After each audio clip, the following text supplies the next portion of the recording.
Tonight, caught on camera, the moment a propane truck tips over on a Greely roadway. The sound was like a hissing sound, like a very loud sound as I was near the truck, as I was on with 911. Forcing the overnight evacuation of hundreds of residents. Finding a solution to the growing parking crunch in the core. The city should have done this a long time ago. A place of worship could be your place to park if a temporary measure is adopted at council. And do we have a deal? Basically, we have no tariffs going into Canada. Claims of victory, but is it done? And what will the impact be on Canadian businesses and consumers?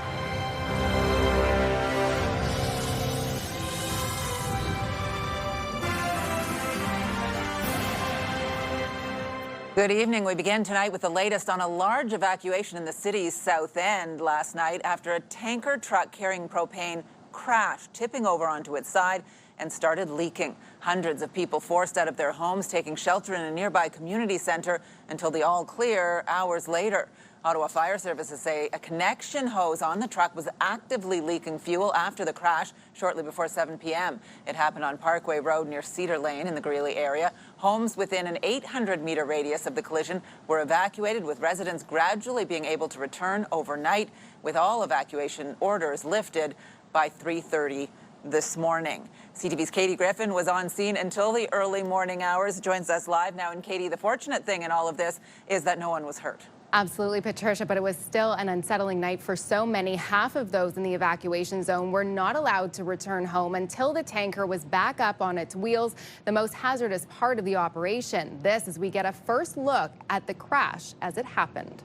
This dash camera capturing the moment a propane tanker truck hits the ditch and overturns in Greely. The sound was like a hissing sound, like a very loud sound. Trisha Presley heard the crash on Parkway Road Tuesday night, rushed out and called 911. At first, we didn't really think about that.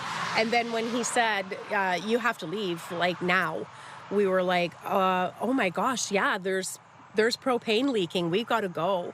So we frantically just grabbed a bunch of stuff. The truck was carrying 7,000 litres of propane. It was leaking. The truck was breached. One of the hoses broke off, so it did have about a 1-inch hole. Several homes within an 800-metre radius urgently evacuated. The problem is with our hazmat team doing air detection and atmospheric monitoring, we can see it was at a level that could be flammable. The other thing that happens is when a pressurized vessel is compromised, you can get an explosive event if there's an issue, and that's why it's so big. Well, I kind of panicked, and then I just started grabbing whatever clothes I could and telling the kids, let's go, like we gotta go, come on, we have 10 minutes, let's go. Residents sheltering at the Greely Community Centre for hours. Somebody ordered pizza, and so that was really nice. 2:45, we were told, okay, the truck is on its wheels, you can go home. I thought the city did an incredible job. I was really quite impressed. I've never seen a situation like that unfold. Still, the area councillor says there are things to consider for next time after hotel availability issues and some hotels not being able to accommodate family pets. Out here, it's pretty common for families to have dogs. So just these sort of considerations of how things may play out in a rural context that the city may not be fully ready for. All residents were allowed back into their homes around 3:30 Wednesday morning. And we did reach out to W.O. Stinson and Son for comment, but have not heard back. Ottawa Police confirming today the driver has been charged with careless driving under the Highway Traffic Act. Patricia. Hopefully a much more peaceful night in Greely tonight, and you get some sleep too, Katie. Thank you very much for this. You're welcome. CTV's Katie Griffin live for us this evening. Well, after Canada and the U.S. struck a last-minute deal to pause new 50% tariffs, it remains unclear what both sides have specifically agreed to. While Donald Trump is boasting about it, Prime Minister Mark Carney will only say the agreement reinforces the Canadian advantage. CTV's Mike LeCouture has the latest from Washington.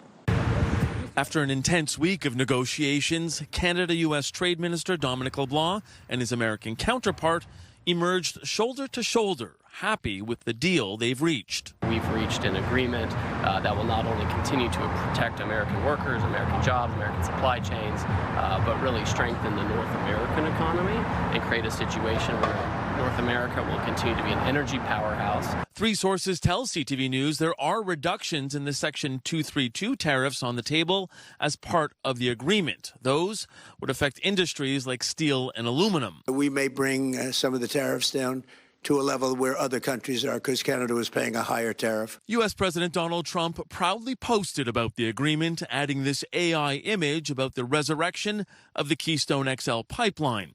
Trump has also long complained about American access to Canada's supply-managed dairy sector. The tariffs will be non-existent for our farmers. Our farmers were paying tremendous tariffs into Canada, and those tariffs are going to be totally eviscerated, down to zero.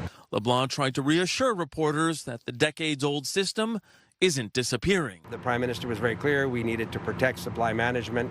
We needed to ensure that the supply management regime remained entirely intact, and I'm confident that that's the case. The Prime Minister was less clear on social media, posting that the deal is, quote, securing the best terms in each of Canada's most important strategic sectors and providing greater certainty about our future trading relationship. Conservative leader Pierre Poilievre says he hopes Carney stuck to his word. That's what he promised, an even better deal than we had before. To me, that should mean no tariffs on steel, aluminum, autos, lumber, and an exemption to Buy America. While few details have been made public, Dominic LeBlanc has returned to Ottawa, and the Prime Minister is briefing his cabinet as well as the premiers this afternoon. Mike Lecouteur, CTV News, Washington. Well, with this new trade deal between Canada and the U.S. seemingly imminent, local businesses have been holding their breath through the day, hoping that improvements in one sector won't mean concessions in another. CTV's Dylan Dyson has more. Thurler Farms south of Ottawa produces 18,000 litres of milk a day. We sell the milk to dairy farmers of Ontario, and they send it to wherever it needs to go. Most of it ends up as cheese on Canadian store shelves, but the latest trade talks between Canada and the United States has Thurler worried about cutting his production. It's a very big concern because we already lost 18% of our markets through a different trade deal. We can't afford to lose any more of our market. New tariffs on Canadian goods were postponed Tuesday night, and Wednesday came with word of an imminent new trade deal between Canada and the U.S., with the possibility of tariffs on different sectors reduced. Thurler hopes that doesn't come at the cost of dairy farmers. It's very frustrating because we only have so much milk to produce for the needs of the country, and when they take some away, then we don't get those increases. We should get increases. If the demand goes up, it should come to us, not to other countries. The uncertainty of tariffs also having a direct impact across sectors of Ottawa's local economy. This level of unpredictability makes it difficult to know when to hire, when to invest, where your markets will be. There are calls for a more permanent deal and one that would give Canada more autonomy. We have to look for ways to support our own economy with our own procurement, and then also to expand markets beyond the U.S. We always will have to count on the U.S., but beyond the U.S. for businesses as well. He says a thing one day and next day is different, so yeah, we don't pay too much attention, but when it comes down to the wire, there's something that's going to have to happen. Dylan Dyson, CTV News. And stay with CTV News for continuing coverage of the Canada-U.S. trade negotiations and the latest on tariff developments. For updates on radio, tune into News Talk 580 CFRA and CTV News Channel. Still ahead, the East End about to get more bike-friendly as millions will be spent on bike lanes on Orleans Boulevard. That story coming up. Taking a live look now through our Centennial Glass Skycam. 21 degrees out there, looks quite calm, but it might depend on where you are the last little bit in terms of what kind of weather you were seeing. As we get our first check on weather, and it looks good at the Beechwood Cemetery, where a very special event is happening tonight, Jackie. That's right, Patricia. People here at the Partage at Beechwood, it's the 8th annual event. It's an outdoor event, so a lot of people keeping a close eye to the skies. You can see that the sun is shining, blue skies here, but it was a different story for different parts of Ottawa. A severe thunderstorm warning was in place the last hour for parts of Canada. The thunderstorm located near there, moving eastward. Parts of Stittsville seeing heavy rainfall, Manotick as well, but it has since cleared. The weather alert has lifted, at least for the Ottawa region, and we are anticipating clear skies for the rest of this evening. Now, temperatures 21 degrees, feeling more like 27, 29. That sun making quite the difference as well. This evening, cooling down to about 13 degrees overnight. Clear skies as well. Tomorrow's at daytime high. We'll see another 23 degree day. Mainly sunny skies, but there is still the threat of thunderstorms moving through, very similar to what we saw today. So we could be isolated. We are keeping a very close eye on this, but for now, you can see by the smiles on people's faces here at Partage Beechwood that the sun is making quite the difference. We'll have this and your long-term forecast in just a bit. Last night, we told you about two people who say they were shown parking spots in person, paid thousands of dollars, and later lost access. Police say they've now received more than 20 similar reports, all appearing to be connected to one individual. Katelyn Wilson joins us live now with part 2 of our investigation. Katelyn. Yeah, Patricia, since part 1 of our investigation aired, a number of people have reached out to CTV News alleging similar parking scams. Several say they dealt with or identified the same individual, as police say they're now investigating. This is the person that referred to himself as Zach. They knew him by different names, but Noah Banks and Kathryn Manley say this is the man who showed them a parking spot at 400 Albert Street. Both have identified him to CTV News as Samin Yasar. When you meet someone face to face and you look in their eyes, like, I felt he was trustworthy and I was wrong. Both say they paid close to $3,900 for parking. The difference, Manley used a visitor spot for about a month before her access was cut off. I felt I needed just to do more, so I posted anonymously on Reddit and Facebook, and that exploded. This is a contract I received for the That's when others started reaching out, including Deepa Rao, a government worker who lives in Richmond. What used to be a 45-minute commute is now an hour and 45. That made it impossible to use public transit.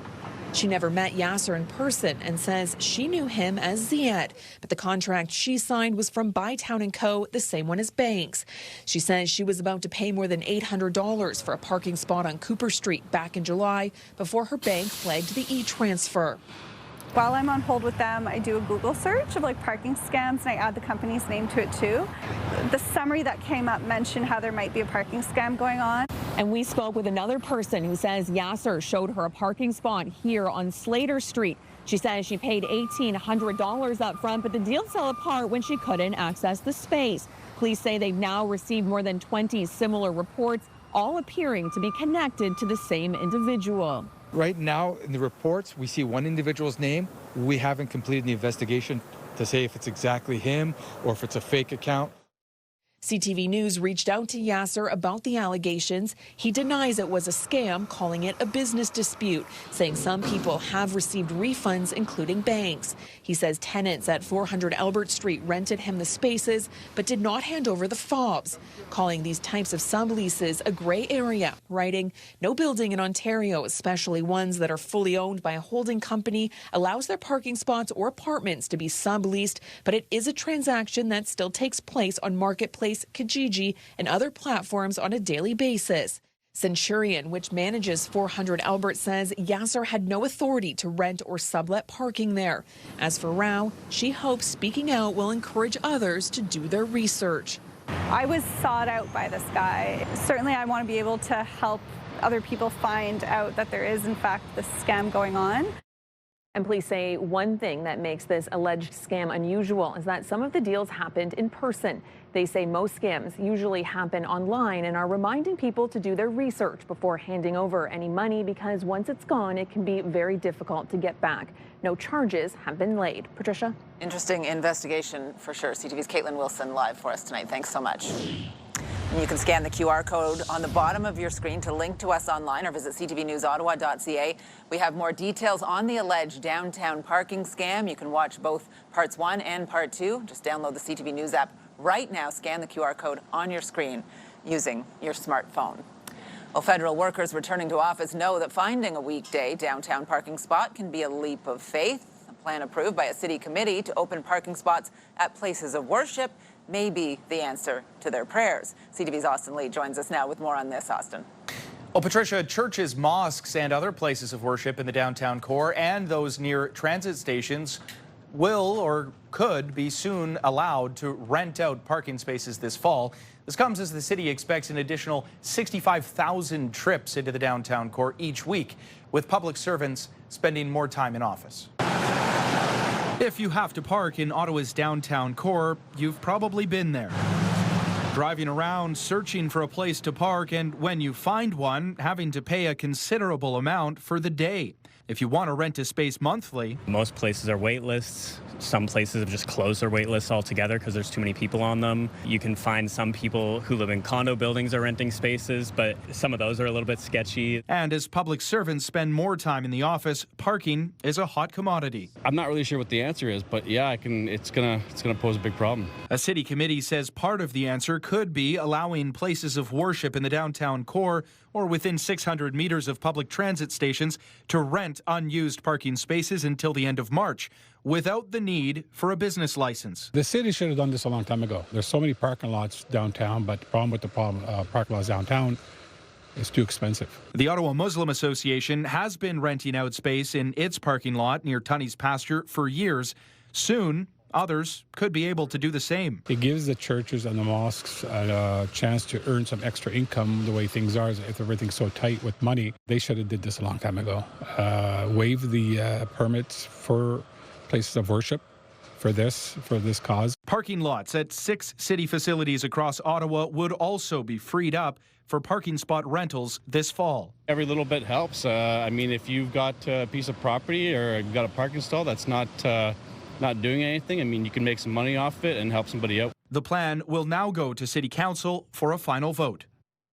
It's not clear exactly how many places of worship could open up their parking lots for these rentals. Again, these would be temporary measures in place until the end of March. City staff would then report back early in 2027 on the effectiveness of the temporary measures.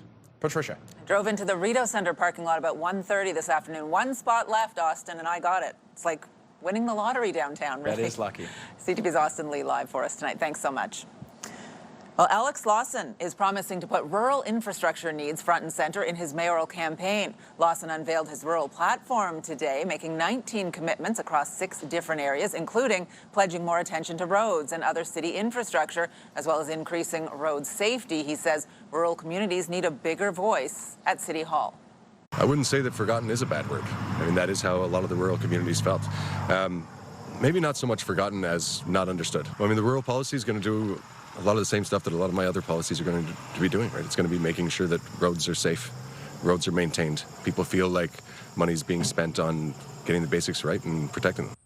Lawson wants to establish new service standards for farm businesses, licensing, and local ditch and drainage maintenance.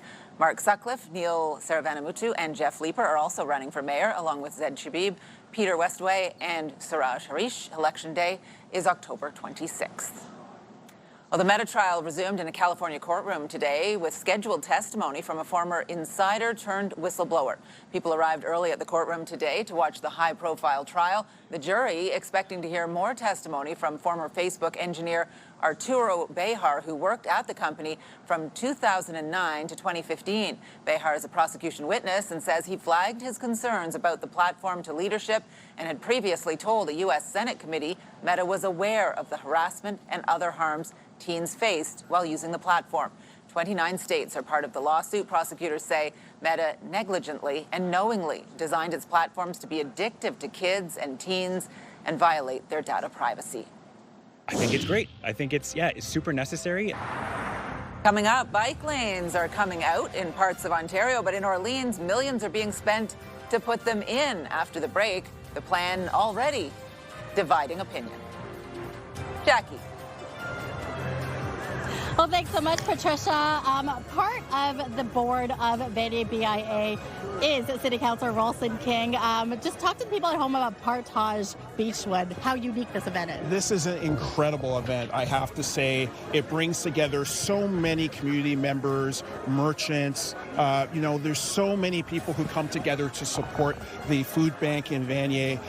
In previous years, we've raised over $50,000 for the food bank. So it's a really incredible and unique, innovative event. Well, thank you so much. Again, this is just the cocktail area. We are going to be participating in a parade to the main event. We'll get that in just a bit. But for now, here's a live look to our Centennial Glass Sky Cam, where it's 21 degrees right now, but with that humidity, it is feeling closer to 28. Again, lucky the sun is shining here in Vanier. We'll have more on your weather forecast in just a bit.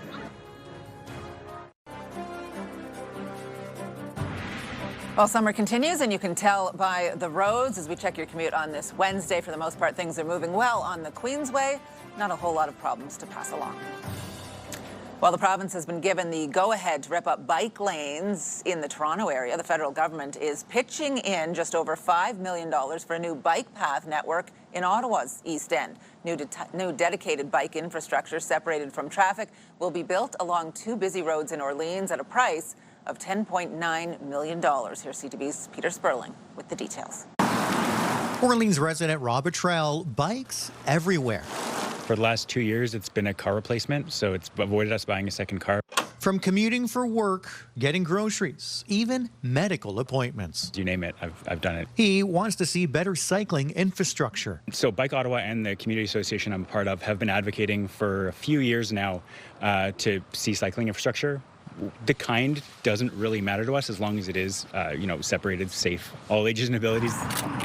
Now, the federal government and the city investing millions to help build bike lanes along two busy stretches of road in the city's East End, along sections of Orleans and Jeanne d'Arc Boulevards. Safe, separated infrastructure for both cyclists and pedestrians will make it easier for people of all ages and abilities to travel throughout the community without relying on a vehicle. According to the area councillor, the details are still being finalized, but the new cycling network could use the city's right-of-way along the existing road. Having cycling features that are segregated, separate not only from the sidewalk to allow pedestrian safety, but also far away from the cars. Well, many welcomed the idea. Bike lanes, I think, are good. I know there's a need. It's a very busy street. At a cost of about $10.9 million, including $5.1 from the feds, not all are sold. I think the money could be spent better elsewhere, to be quite honest with you. I mean, there's lots of pathways in Orleans. I don't really think they need to add more bike lanes. As for Trell, he's looking forward to it. I think it's great. I think it's super necessary. Peter Sperling, CTV News. Well, it was a mixed bag of weather today in the capital, with everything from sunshine and humidity to heavy rain and even reports of hail. An overcast sky earlier today in between the showers. The high today was hovering around 25 degrees, but it is getting cooler at night with tonight's overnight low around 13 degrees. We want to get a first full look at the weather forecast. Back out to Jackie at Beechwood Cemetery. Jackie? Well, thanks so much, Patricia. You can see that the sun continues to shine here. There's a little bit of cloud cover as well, but for the most part, we are anticipating mainly clear skies. You could leave the umbrellas at home for the rest of the evening, at least for the Ottawa area. A reminder, again, the severe thunderstorm warning has since lifted, and we are in for some beautiful skies for the evening. Taking a look at temperatures right now, you mentioned it. We did see a daytime high of 25 degrees, but right now temperatures sitting around 21. A reminder as well, the sun is planning to set around 8 p.m. this evening. Cloud skies are in the forecast as well, but for the most part, again, you can leave the umbrella at home for this evening. Closer look now at what we can see for the rest of the day or the overnight lows for this evening across Eastern Ontario. Sitting around 12 degrees, not just for the capital, but for Cornwall, Brockville, and Kingston. Single digits for Bancroft at 8 degrees and about 10 degrees in Mont-Tremblant. 16, though, still quite warm for Montreal. Taking a look at tomorrow's daytime highs, yes, it's going to be another mainly sunshine day, 24 throughout Eastern Ontario, but you can see by those icons that parts of the region could see the threat of rain, a risk of thunderstorm perhaps moving through, very similar to what we had seen this afternoon. So a closer look at Thursday. little bit of cloud cover for the Kingston area, mainly sunny for Ottawa. But then as we get towards the afternoon, there is some isolated showers that could be moving in, a little bit more cloud cover as well. But fairly fair weather day we are anticipating to take us into Friday. Now, right now, across Eastern Ontario, or I should say across the country, Atlantic Canada, Fredericton has 22 degrees, similar to Charlottetown. You can see that cool down, especially around Quebec. Current temperature 18 degrees, 19 in Timmins, about 26 though in Windsor, where things are warming up. We've got the Pacific coast with a lot of warm weather. It is impacting Regina, where temperatures are soaring to 27 degrees right now. 24 in Calgary and 25 in sunshine in Edmonton. It's 21 and sunny in Vancouver. Again, we will see another sunshine day as well for here in the capital. Mainly sunny skies. 70 forecast brought to you by Davidson Hearing Aid Centers, celebrating over 80 years in family business. And now we do see mainly sunny skies for the morning, but there is still the threat of isolated rain, perhaps a thunderstorm risk moving through parts of the region for tomorrow. Daytime high 24 degrees. It will continue into our Friday, where sunshine will carry us into the weekend. Yes, sunshine for Saturday, as well as 27 degrees, the anticipated daytime high. Ottawa, get ready to celebrate 200 years of our city. The Ottawa Redblacks take on the BC Lions August 30th in the Bytown Bicentennial Game. Join the Redblacks at TD Place as they honor the people, culture, and history that have shaped our nation's capital for 2 centuries. We have your chance to win a pair of Southside Club seats plus some Redblacks merch. Head over to ctvottawa.ca and enter now for your chance to win your way to the game. Wishing you the best of luck. Again, opening remarks are taking place here at Partage Beechwood. Very shortly, the unique aspect about this particular fundraising event, they're going to gather with live music and walk towards the anticipated table, which we will be joining and hearing from the Vanier Food Bank in just a bit. Patricia. Cannot wait to see that stunning table. Jackie, thank you so much for this. We'll talk soon. It's fewer adults in the school. It's heavier workloads. It's good unionized jobs disappearing from communities. Well, coming up, students are set to return to school in just a couple of weeks, but a number of education unions in the province remain without a contract. Tonight, new details on the possible Canada-U.S. trade deal and the potential concessions. Very fair deal for both. Plus, what key industry Canada's trade minister promises to protect. Later on CTV National News and watch on Crave.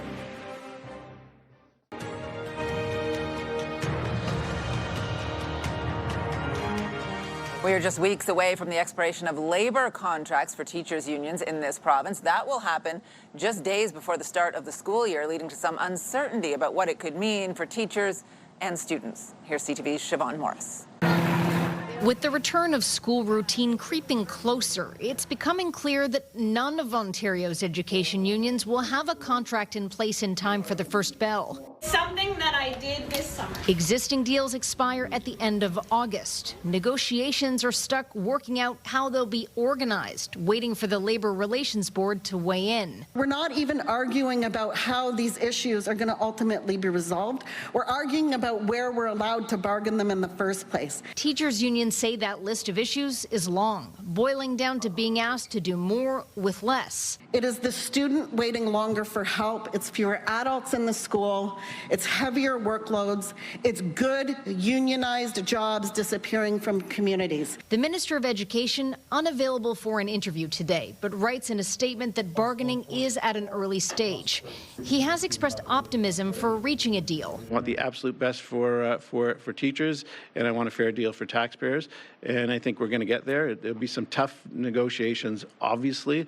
But they're always tough. Any work stoppage or other workplace action by teachers would be way down the road. But public elementary teachers will vote on the possibility of a strike this fall. We're hoping that if we do engage in the strike vote process, that process does pressure the government to say our members are serious. Unions are bracing for a barrage of government ads. CTV News has obtained a script from one potential ad that was being prepared last month, targeting sick days, proposing notes be required. That's a distraction intended to move us away from talking about the real issues impacting our schools. Paul Calandra emphasizes that teachers' unions have been running their own ads for more than a year and says the government has a responsibility to address inconsistent attendance. Siobhan Morris, CTV News. Well, now some other stories you need to know right now. Healthcare workers rallied at the Queensway Carleton Hospital today, calling on the hospital to reverse dozens of planned job cuts. Earlier this summer, QCH announced it would be cutting 101 jobs, including 87 nursing positions. The hospital says the cuts are needed to address financial pressures. Today, CUPE and OPSU union members joined the Ontario Nurses Association, rallying against the cuts and calling on the hospital to reverse them. The Public Service Alliance of Canada is calling on the federal government to stop job cuts in the public service, saying women are being disproportionately impacted. PSAC says 71% of its 14,000 members who have received workforce adjustment letters are women. Flight attendants with WestJet are voting on the tentative agreement with the airline. 4,400 flight attendants went on strike August 2nd during one of the busiest travel weekends of the summer. Hundreds of flights were canceled before the two sides reached an agreement. Voting began this week and runs until Monday. A city committee has sent a high-rise development proposal in Orleans back to city staff for additional review. The proposed 5-building development includes 1,500 residential units. It has 136 visitor parking spaces, but no spots for residents. Concerns have been raised about the lack of parking. The applicant will work with city staff to make changes to the proposal before submitting it again for city approval. Here's AJ Fritz, who will ground one down to third. AJ steps on third for one, to second for two, or bias to first. Triple play! That is a rare triple play by the Ottawa Titans. Wow, the second triple play in Titans franchise history. The team also hit 3 home runs in last night's home game. The final score was Ottawa Titans 16, the Mississippi Mud Monsters 4. Pretty entertaining evening there. Well, coming up, Moderna shares more than doubled today as its experimental mRNA cancer vaccine showed promising results in a large clinical trial. Get the latest live local breaking news. Sign up now for our morning and evening CTV News Ottawa newsletter. The best local content from CTV News, Your Morning Ottawa, and News Talk 580 CFRA. Get it all in one place. Sign up now at ctvnewsottawa.ca. The CTV News Ottawa newsletter is brought to you in part by CAA Business.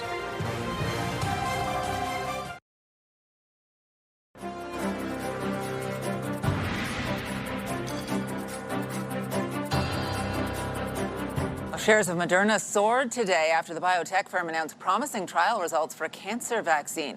BNN Bloomberg's Marilla Fernandez has more. The stock started the day at about $63 US. It ended the day at $174 US. So it ended the day up almost 177% on those positive results for the melanoma vaccine. Now, if approved, the treatment would be the first of a kind. The Moderna and Merck vaccine would be tailored for patients based on their unique tumors, and those who received it at trial lived longer without cancer returning or metastasizing. Here are the closing numbers for the day. The Canadian dollar is up to 72.41 US. West Texas Intermediate up to 85.83 US a barrel. Western Canadian Select is down to 65.67, and the TSX gained 33 points today. Those are your business headlines. I'm Marilla Fernandez. All right, let's go back to Jackie now at the 8th Annual Partage Beechwood event at the beautiful Beechwood Cemetery, where the weather is maybe changing just a little. Jackie, what happened? A little bit. I thought I managed to not get wet, but this umbrella is now drenched over my hair. That's okay, because I did get a little bit of this umbrella, and I'm glad. I'm going to do a little turn here. You can see the dark gray clouds just up top there, but we are getting more sunshine where majority of the crowd is. This is the good news. We are slowly going to make our way over very shortly, but I do have Natalie Carrier here. You are... Hi, buddy. Hi, how are you, friend? You're wet. Okay. You did not have an umbrella. A little bit wet. I did not. No, and we did tease. I did say there was a little bit of rain coming in, but it's better that we get it out of the way now because the rest of the evening is clear skies. You got to promise me that it's clear skies, sister. I don't know if I can promise, but Partage Beechwood. Yes. Very important event for this community, bringing everyone together for the Vanier Food Bank. Sure is. Yes, it's amazing. This is our 8th year doing this. We have 200 people at the table. We collect all of the donations, or all of the partnerships are actually donations directly to the food bank. 200 people sit at one long table. It's a family affair. I trust me. Look, it's pouring rain. It's 5 minutes ago and nobody's left. So they come prepared. They know the assignment, and we're going to have the best night of our lives. Every year, this is the 8th year now. We talk about different themes. It's the Moroccan-inspired theme. What inspires every year a different theme? Craziness. I know. We just come up with different ideas. We work with the chef. We work with the incomparable Carol Sad at Lulu Lounge and Chicken Swell, and we just come up with great ideas. So, maybe this year was, we'll see how it goes. We'll hear how it goes. We need the Arabian Nights and the desert skies to come in, please. Well, they're coming shortly. It still feels a little wet right now, but that's okay. Thank you so much. It has delayed a little bit of the parade, but we promise you we will be getting a little bit of this, and we're going to see the big reveal, which is the wonderful feast table. Right? I love that. Thank you. You're welcome. Thank you for having us. We'll take it back to you, Patricia, in the studios. I think a little bit of rain is good luck. That can't be just for weddings. It's got to apply to events like this one, too. Good We'll stuff. stick with Canadian products, thanks. So we've changed our shopping habits, and we're going to keep that up. Well, coming up, would you buy American alcohol if it comes back to those store shelves? Here at home, we'll share a reaction from consumers. On Sunday, October 4th, take part in CHEO's RBC Race for the Kids. Be part of an unforgettable day as we come together to support CHEO's largest redevelopment campaign ever. Take on the 5K, 10K all-terrain, or 2K accessible family fun run at Wesley Clover Parks. Join the movement. Support a great cause. Register today. r4tk.cheofoundation.com.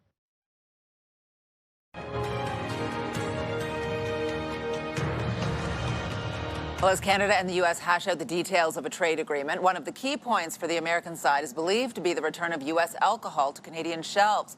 All but 2 provinces have pulled American alcohol. If a deal is reached, it is expected to return, but will Canadian consumers rush back to buying it? CTV's Mike Walker reports. American alcohol might end up back on store shelves amid a tentative trade deal with the U.S., but many consumers say the ongoing trade war and its tariffs has left them with a bad taste. We'll stick with Canadian products, thanks. So we've changed our shopping habits, and we're going to keep that up. Others say they've adapted. We found it no challenge really to move on from American red wines to Australian and South American red wines. American alcohol has been a bargaining chip in trade talks with boycotts in place in all but 2 provinces. The U.S. alcohol industry is hoping relations can return to normal. 73% of our exports. Historically, the United States exports about $220 million worth of American spirits to Canada, and that's all but been shattered. But acknowledges there's no guarantee that Canadians will buy U.S. booze again. In fact, if American alcohol returns to shelves, a recent poll from Nanos Research for CTV News found 74% of Canadians are unlikely to buy it. I don't think I'd go back to Kentucky bourbon. I'm quite happy with Crown Royal so long as they bottle it in Canada. I like California wines, and I want Ford to put it back. I like the California wines. I miss them. Marketing experts suggest dedicated consumers will rejoice not to cross-border shop for U.S.-made beer, wine, and spirits, but say it will take significant time for American brands to rebuild popularity in the Canadian marketplace. Because people do develop habits, and those habits tend to have some degree of stability over time. Ontario cleared and boxed up American products from LCBO shelves in early March 2025 in retaliation to sweeping U.S. tariffs imposed on Canadian goods. Premier Doug Ford stated last week the ban could be lifted if there is a fair deal that protects Canadian industries. Before anything happens, we protect our auto sector, our steel sector, our agricultural sector, our forestry sector. Looking at the bigger picture, many consumers still leery. I don't trust anything Trump says. I never have. If this is in fact a done deal. Mike Walker, CTV News. On the first time, I was kind of nervous, I guess, and I caught 5 fish. Fishing kind of gives you a thrill. The camp really, it's just fun. It is fun. Coming up, Ottawa kids casting their rods and hoping for some bites, learning new skills at a unique summer program in the heart of the city. Jackie, how you doing now?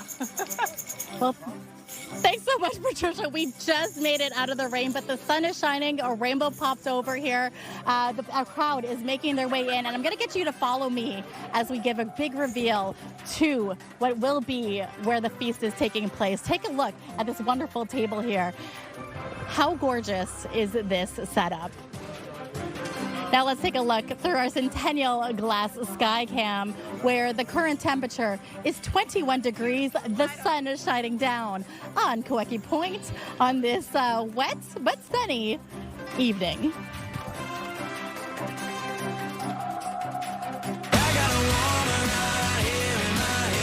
Pure Country 94.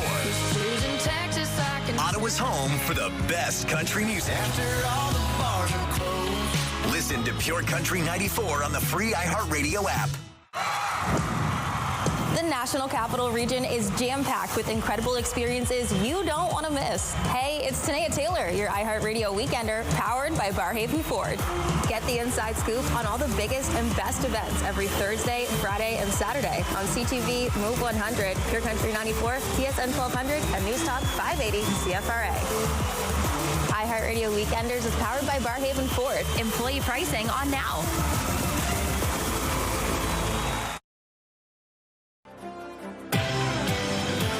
Tomorrow on Your Morning Ottawa, the Mary Dairy is bringing their tasty treats to your neighborhood. We feature their ice cream truck. Tune in on CTV or stream us live on Crave.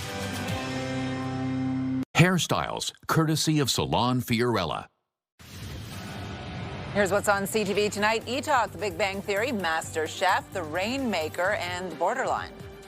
Here's a recap of the top stories we are following right now. He said, you have to leave, like, now. We were like, oh my gosh, yeah, there's propane leaking. We've got to go. Residents in the Greely area now back home after evacuating their homes in a hurry when a propane tanker crashed, leaking fuel onto the road. Parking's a premium, so when people are looking for a parking spot close to work, I hate to say it's an easy target, but it's what's hot right now. Ottawa police are now investigating more than 20 reports involving alleged downtown parking scams, with police saying the reports appear to be connected to the same individual. I delayed it at the request of Canada for 3 days so we can iron out the details. But it's going to be a wonderful deal, hopefully a wonderful deal for everybody. Canada and the U.S. close in on a trade deal which could bring in some tariff relief for steel and aluminum industries. One final check on the forecast and maybe on that table as well. Jackie, back at Beechwood. Yes, Patricia. I think it's safe to say that we are likely going to see clear, sunny skies for the next few hours and clear skies into the evening. We could say goodbye to the rain finally. And I know it was a hit or miss throughout the evening, but tomorrow, different story. Mainly sunny skies for 7 a.m., 14 degrees to kick things off. Tomorrow, we are warming up to about 24 degrees. And while it initially started off as mainly sunny for our Thursday, it will likely be similar to today, where the afternoon could see some isolated showers for parts of Eastern Ontario. So we are keeping a close eye on this. Friday, though, Saturday, lots of sunshine. Things will warm up to 27 by the time we get to our Saturday. But Sunday, we'll see the return of showers, including Monday, where there's a chance of showers at 30%. So we are still in it for our summer. This is a wonderful way to kick things off or continue to head into the weekend, celebrating with lots of sunshine, good people, good community as well. Take a look at this wonderful space and place at Partage Beechwood. We are going to really enjoy this evening, and we are going to take it back to you in the studios. Have a great evening, guys. Everyone stayed despite the rain. Amazing. Thanks, Jackie. You have a great night, too. We want to check in now to see what our news team will be working on for tonight. Kimberly Fowler is on the desk at 11:30. Well, it's called the People's Film Festival. And if you love movies, ahead of next month, I should say, Toronto International Film Festival, TILF is offering a sneak peek at some of the Canadian talent that will be appearing and what cinema buffs can expect at this year's event. Now, TIFF members can buy tickets starting on Friday. The TIFF Insider Sale, well, that starts at the end of next week, and we'll have more details on when the public can get tickets. TIFF runs from the 10th to the 20th of September. And of course, you can get the news anytime, anywhere at ctvnewsottawa.ca. And join me tonight for CTV News at 11:30. Will do. Thank you, Kimberly. And finally, for us tonight, it's a summer camp with a hook. We learn how to use all the different types of lures. Yeah, this is the Ottawa Fish School in action today at Dow's Lake. Kids from The ages of 9 to 14 years old get outdoors to learn about nature and catching fish. It's organized in partnership with the Dovercourt Recreation Centre. Having also them catching and releasing with the fish and understanding how to do that properly is something that is very important to this program. They get to understand how to take care of that fish, but also at the same time the waterfront, the water area, the shore itself, which is very cool. The program includes a mix of kids who have some fishing experience and those who are completely new to the activity. They learn fishing skills, including tying knots, placing lures, how to cast their rods, and more. And the hope is kids come away with some great memories and skills that will last a lifetime, which is very cool. You're good at a lot of things. Are you good at... You know what? I've never been fishing. Really? Yeah, I never. You're just slightly too old for the camp. That's too bad. Maybe they'll make an exception. I was always, my kids love to fish off the dock. I was always really good at taking the sunfish off the hook, releasing them. Not very good at putting a worm on a hook. That kind of grosses me out. Yeah, go see someone else for the worm. I've done like the fishing at like the fairs where there's like a magnet and then you do that. That's my big Does that count? I'm not sure, but it can be rewarding for sure. A lot of that happening right now for fair season for sure. All right, have a great night, everyone. Hope you can be back here for the 11:30 news, and we'll see you tomorrow at 6 o'clock. Have a great evening.